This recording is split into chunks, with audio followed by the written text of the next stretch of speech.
DBT link করার জন্য সবার আগে গুগল ক্রোম ব্রাউজারে যে কোনো একটি ট্যাব ওপেন করুন। এখানে সার্চ বারে গিয়ে সার্চ করুন এনপিসিআই। এনপিসিআই লিখে যেই সার্চ করবেন প্রথমে ওয়েবসাইট লিঙ্ক চলে আসবে। এই ওয়েবসাইট লিঙ্কে ক্লিক করুন।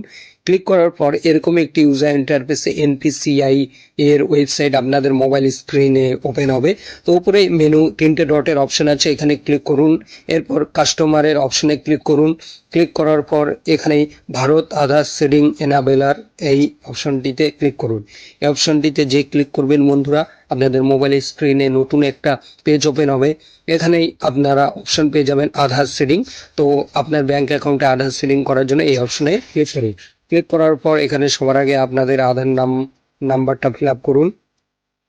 এরপর এখানে সিডিংয়ে ক্লিক করুন। আপনার ব্যাংক অ্যাকাউন্ট এখান থেকে সিলেক্ট করুন, যে ব্যাংকে আপনার অ্যাকাউন্ট আছে।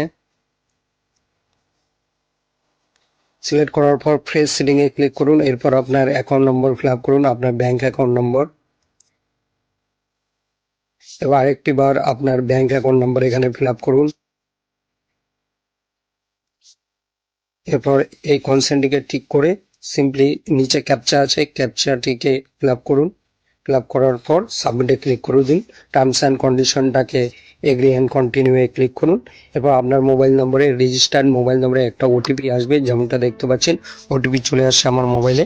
সেই ওটিপিটা দিয়ে কনফার্ম করে দিন।